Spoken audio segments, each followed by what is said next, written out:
السلام علیکم ورحمۃ اللہ وبرکاتہ۔ مجھے امید ہے کہ آپ سب دوست خیریت سے ہوں گے۔ اللہ تعالیٰ میں آسانیاں عطا فرمائے اور آسانیاں بانٹنے والا بنائے۔ میرے پیارے دوستو، اللہ تعالیٰ نے ہمیں اس دنیا میں خاص مقصد کے لیے بھیجا ہے۔ وہ خاص مقصد آخرت کی فکر اور آخرت کی تیاری ہے۔ آخرت کی تیاری میں سب سے پہلے نماز ہے۔ ہمیں نماز پڑھنی چاہیے اور دوسرے بہن بھائی اور دوسرے لوگوں کو نماز پڑھنے کی دعوت دینی چاہیے۔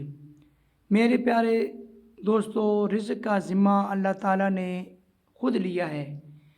تو اللہ تعالیٰ بہت سی مخلوقات کو رزق دے رہے ہیں، اور جو ہماری نظر میں آ رہے ہیں، جو ہماری نظر سے باہر ہیں۔ اس کے لیے ایک واقعہ میں آپ سے عرض کرتا ہوں۔ اگر آپ کو سمجھ آ جائے تو آپ کا اللہ پر یقین بڑھ جائے گا۔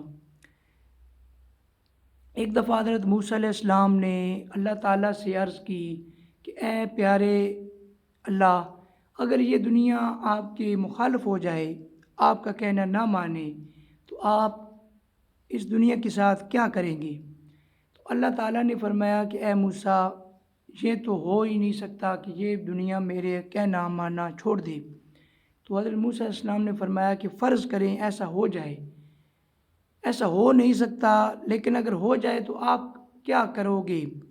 تو اللہ تعالیٰ نے فرمایا کہ میرا ایک جانور ہے، اس کا یہ ایک نوالا بنے گی، اس کا ایک نوالا یہ دنیا بن جائے گی، اس کو کھا جائے گی، وہ جانور اس کو کھا جائے گا، اس کا یہ ایک نوالا بنے گی۔ میرے پیارے دوستو، اتنی بڑی دنیا آپ کو نظر آ رہی ہے، لیکن اللہ تعالیٰ کا وہ جانور ہمیں نظر نہیں آ رہا جس کا ایک نوالا ہے۔ تو حضرت موسیٰ علیہ السلام حیران ہو گئے۔ انہوں نے اللہ سے پوچھا کہ وہ جانور کہاں ہے؟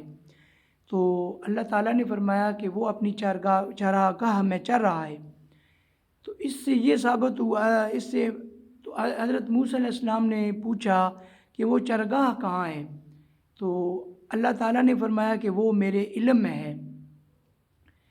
تو میرے پیارے دوستو، یہ دنیا ایک نوالا ہے ایک جانور کا، تو ہزاروں جانور ہیں اللہ تعالیٰ کی چراگاہ میں، تو ان کو رزق دے رہا ہے۔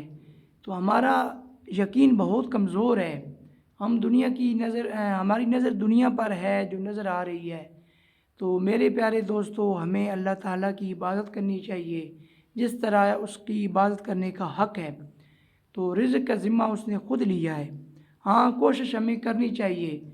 تو اللہ تعالیٰ ہمیں آسانیاں عطا فرمائے اور آسانیاں بانٹنے والا بنائے۔ السلام علیکم ورحمۃ اللہ وبرکاتہ۔